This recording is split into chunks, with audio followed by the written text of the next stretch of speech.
Bonjour les amis, il arrive des périodes intenses au niveau de l'humanité. Et est-ce qu'on est capable d'analyser ces périodes-là pour nous dire est-ce qu'on en ressort avec un enseignement qui nous est utile pour véritablement comprendre l'immensité du bonheur qui nous habite? Moi, cette fois-ci, je vais vous parler de ce que l'on a vécu il y a quelques années qui s'appelle la pandémie du COVID. Je vous lis le texte et puis je vous reviens par la suite. Notre vie matérielle nous amène depuis le début des âges à faire face à diverses pandémies. De souvenirs plus récents, rappelons-nous la grippe espagnole des années 1918-1919 avec entre 50 et 100 millions de morts. La grippe asiatique de 1951-1952, 2 millions de morts. La grippe de Hong Kong, 1968-1970, qui nous revient, et semblerait-il, à tous les 10 ans, cette grippe revient. Le sida, 1920, 1981 à 2001, 25 millions de morts. Et pour finir, celle que nous avons vécue dans les années tout récemment, puis on était rendu à ce moment-là à tout près de 6 millions de morts. Combien d'autres événements de la sorte, de façon planétaire, internationale ou régionale, nous arrivent et pourquoi? Est-ce que nous servons d'eux pour comprendre mieux l'orientation que nous devons donner à nos vies? Les modifications que nous devons y apporter et le choix et l'importance du choix de nos priorités. Au cours de cette pandémie du COVID, j'ai tout rencontré. Des gens qui ont peur, des gens qui ont profité de ce temps de réflexion pour évaluer la qualité de leur vie, d'autres qui ont trouvé en eux des forces, mais aussi des faiblesses insoupçonnées dans leur personnalité. Mais personne n'a été épargné positivement ou négativement. Tout un chacun avons dû faire un certain ménage dans notre façon de vivre, mais surtout dans notre façon de penser. Est-ce que nous ne pourrions pas nous servir de cette pandémie comme étant une parabole?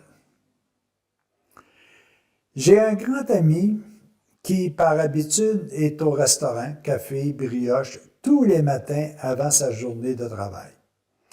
Midi, repas très rapide, composé d'un petit sandwich acheté et 3-4 soirs par semaine, souper au restaurant avec sa famille et ses amis. De plus amoureux d'activités sportives, culturelles ou autres, il cherche beaucoup plus à ne pas être seul. Du jour au lendemain, tout est fermé. Restaurant, aréna, bureau, travail à la maison, salle de spectacle, etc. Que des désespoirs. À date, il n'en s'est pas encore remis. Par contre, une autre personne, très près de moi également, a trouvé merveilleuse cette période. Il a pu écrire et comme il dit régulièrement, il n'a jamais participé si souvent à la célébration de la parole et la prière depuis que les églises ont fermé à cause de la pandémie. Que me dit cette parabole? Et si à l'intérieur de cette période plus difficile, est-ce que l'amour s'y trouve? Est-ce que Dieu est présent? Pourquoi ces différences d'accueil face à un même événement?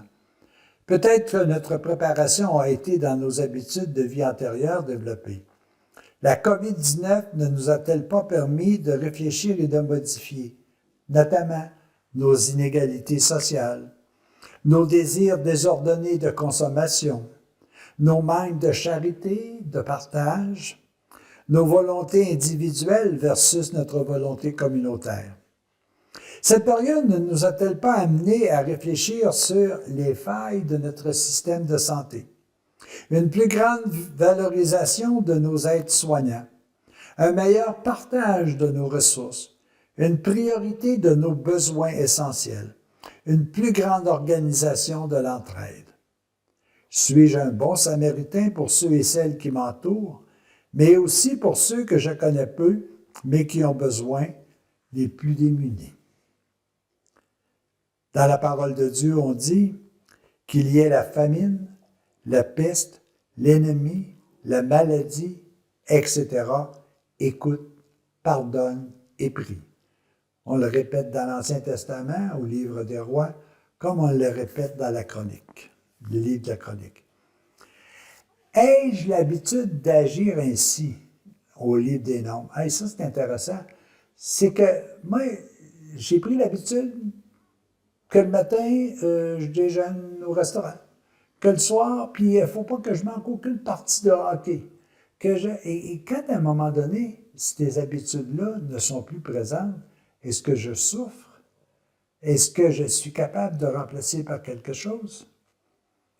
Tu sais, ça me fait penser à un moment donné à quelqu'un qui n'a jamais lu dans sa vie et puis que pour une raison ou pour une autre, il lui reste que ça à faire. Mais il n'a pas pris l'habitude. Donc, il a la difficulté. Quelqu'un n'a jamais prié dans sa vie. Il n'a jamais pris le temps de réfléchir. Et là, tout d'un coup, il est dans une situation où il est sur un lit et il ne peut pas faire autrement que de réfléchir. Au reste, tout ce qui est vrai, noble, juste, pur, digne et louable, faisant l'objet de tes pensées. À nous de choisir et de comprendre. Est-ce que je me sers de ces événements pour véritablement progresser dans la connaissance que j'ai de qui je suis, de qu'est-ce que je fais ici, pourquoi je suis ici, comment cela va-t-il se terminer, quelle est ma mission, est-ce que je suis ici tout simplement par un hasard? Alors, ces éléments de la vie que j'appelle épreuve ou pas, que j'appelle épreuve dans un seul mot ou en deux mots, l'épreuve, me sont utiles pour que je puisse me comprendre personnellement. C'est malheureux que bien souvent, ça coûte tellement la vie de personnes, mais c'est essentiel pour que moi, je puisse partager. Puis, je me souviens très bien que pendant la période de pandémie, on s'entraidait, on s'appelait, on discutait, on mettait même des annonces dans les fenêtres pour dire que ça va bien aller. Quand vous regardez tout ça, comment ça se fait que c'était possible à ce moment-là, puis qu'aujourd'hui, ça ne l'est plus? Ou c'est plus difficilement, on n'a pas de besoin. Oui, mais si on n'a pas de besoin, on ne créera pas cette notion-là. Et qu'est-ce qui va arriver si jamais il se reproduit autre chose? Est-ce qu'on va devoir réapprendre encore? Alors, rien n'arrive dans l'univers sans que ça soit utile. Choisissons de bien réagir à ces événements-là. Et dans le fond, ce qui sera merveilleux, c'est qu'on se comporte toujours comme si on était en pandémie. Les amis, à la prochaine.